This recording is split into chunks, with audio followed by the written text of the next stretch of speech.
Welcome back, my friends. Today I was just going to show you a couple new molds I've recently acquired. So I've got a couple new molds here and a couple old classics we've done. So let's go ahead and take a look at what we've got. So right down here we'll just start with this one. This is the MP 359125 hollow point. It has the deep hollow point inserts in there. And that is this mold here, a 4 cavity from MP. And it's a newer production slick-sided mold specifically for powder coating. So they work very well. I've been meaning to get some cast up just so I can have some loaded, and we finally got around to making a new pile of those. So these are dropping out right around 358. I'm going to size them down to 356, and they're going to be used in 9mm. These weigh right at 137 grains with the deep hollow point insert, but they can be as heavy as about 145 with my alloy and the flat point insert. These are also made out of a range scrap and pure lead alloy, so they're probably around BHN 7 or 8, I would say. They're going to be pretty soft, but once you powder coat them, they'll be just fine for some nice low pressure blinking rounds.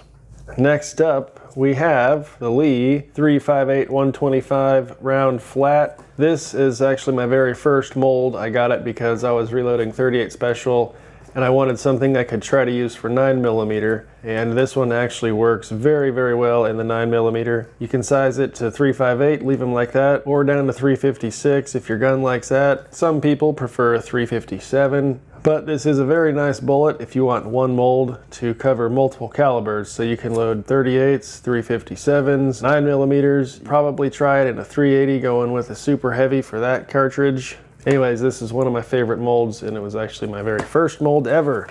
And similar to the MP bullets down below, these are a similar alloy, mostly range scrap with probably 30% pure lead. So they're a little on the softer side, but for 9mm and 38 special, we're not running super high pressures.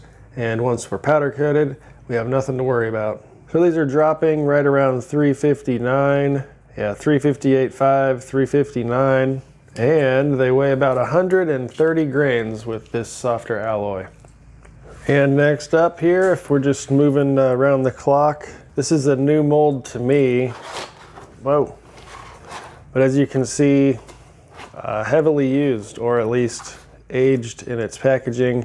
The guy said he had just oiled it up and put it away, which is probably exactly what happened. So what we have here is the Lee 312-185-1R. Apparently this is for your Enfield or 303 or something along those lines, but I'm going to try to size it to 309 and shoot them in either my 308 Winchester or 300 Blackout. So our blocks here are kind of dirty, but they were able to cast some pretty nice bullets, as the cavities themselves are actually pretty clean. I think he said he just threw some motor oil on it and freaking threw it in storage or whatever. But I did degrease it, and again I ran it on a few heat cycles. But we can see this old style Lee where it has these pins on the bottom to align it.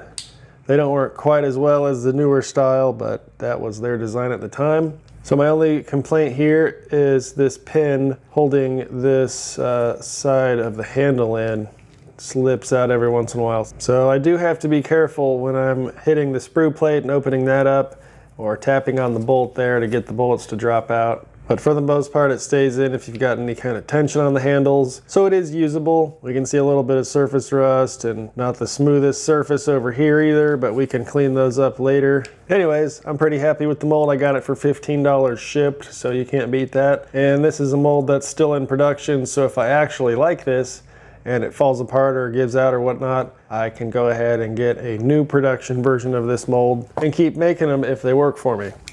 So we got some nice smooth cuts on our bases. We did have to run it a little hot, so we're almost frosty. And those alignment pins weren't always being perfect, so I'd have to kind of tap the mold around in place. But when it wouldn't seal up, we can see it's just got a little bit of a seam here, which is not the end of the world at all. Once we size them, I'm sure that'll go away and you won't even notice it's there. So it does look like these dropped out right at 312, just like it says, so that's actually pretty cool. Shouldn't have much trouble sizing them down to 309. Sometime I'll probably get a 310 sizer or just open mine up a little bit. But right now we're dropping at 312, which is just like it says on the box. So very nice. And those came out at actually 178 grains. This was a range scrap with linotype mixture. Because I'm going to be trying it in 308, I was using a harder mixture. And as you know, the harder the alloy, the lighter it will be for a given mold, and the softer your lead, the heavier it will be for the same mold. So let me know if any of you guys have used this mold in 308. Have you gas checked it? Have you tried it with 300 blackout? Does it feed properly? Are you able to find a seating depth? Let me know if you guys like this one or have any experience. And up here, our fourth bullet today, we got some big heavies here. So this is the new, to me, 457-405 flat point. I'm going to be sizing these down to 452 and using them in 450 Bushmaster. They're not going to be running subsonic necessarily. I might try and find a load that will run like that. But these are just supposed to be some big, super heavy hitters.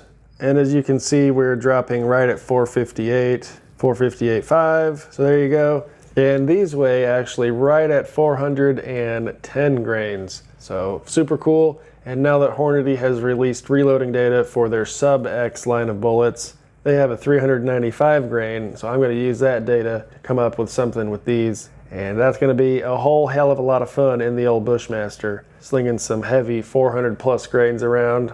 I've also been looking at a 450 or 500 grain bullet in the same diameter. Maybe stay tuned for that. We'll see how this one performs. Lots of testing to do with that so far, but we still got to get them powder coated and sized properly before we can do any of that. But yeah, once again, that was the 457-405. No gas check, plain base, very nice design, and I've actually got a 350 grain that does feed in the Bushmaster, so it's the same profile. Should not have any problems with that. They just made the shank longer to take up more case capacity. And we're here to the home stretch. We're using the Lee 358-150 1R. Another plain base 1R design for the nose there. And these were actually a linotype range scrap mixture, so they're a bit on the harder side. I'm going to try and use these in the 350 Legend, size to 356. And these actually weigh right at 150 grains as well. So they were dropping right around 358, 358.5, somewhere in there. Very nice. We can easily size this down to 356 and push him through the Legend. I have done some preliminary loads and had a few dummy round testing as far as function and all that. So this should be a very nice plinker or economical load for the Legend once we get that one figured out. So once again, the 358-150-1R from Lee. Also a really good one for the 357 Magnum or 38 Special. And we've also done some really fun light recoil loads with Trail Boss in the 35 Remington using these as well. So a very nice bullet to have around even with the 2 cavity. And if you need a nice heavy subsonic round for 9mm, you can definitely give these a whirl as well. So there you go. And lastly, the one that actually started the weekend when I was like, man, I got some time, I should start casting. What do I need to actually get done? And that's what was on the top of my mind right here. The Lee 255-55 round flat. And these beauties here are straight linotype and water quenched. We still need to add gas checks on them, and then we're going to powder coat them after that, because last time I tried adding gas checks after the powder coating, the base was too thick to get the gas check to fit right, so they weren't actually clamping on correctly and whatever. So we're going to do that before we powder coat. So this time we'll have gas checks, powder coating, and they're a much harder alloy with our linotype. So we should be getting some very nice results here in 223 cast loads, which I've been working on a lot lately. So we're coming out right at 2255, some are right around 226, but we're going to be sizing to 225. And again, gas checking and powder coating these as well. And with the linotype being the harder alloy, these weigh 52 grains. So we could get these screaming hot coming out of the AR or the bolt action, but we're going to try and find stability, accuracy, and function in the AR with the cast bullet here. So I've heard a lot of people have luck after the gas check and with a very hard alloy. So we should be on the right track here. And we also have a few loads we've been working up with the bolt gun that have promising results. We just know that they're not going to function in the AR due to the faster pistol powders we've been testing. So that was the Lee C225-55RF. One of my actually easiest molds to cast from. It warms up super quick and it dumps the bullets out. You don't have to beat on it, anything. It just works for you. It's very nice. Great purchase there. You just throw on your handles from your other mold, swap them back and forth, and you're good to go once you heat it up. But that's gonna do it for now, folks. I gotta get these powder coated and start sizing them. This is gonna be a lot of work. Ew. But we'll have a nice new addition to the stockpile to start testing and working with, so yippee-doo. Anyways, if you enjoy this sort of content, make sure to like the video and subscribe to the channel if you're not already. You can support us over on patreon.com/dummyround, and we will see you in the next video. Have a good one.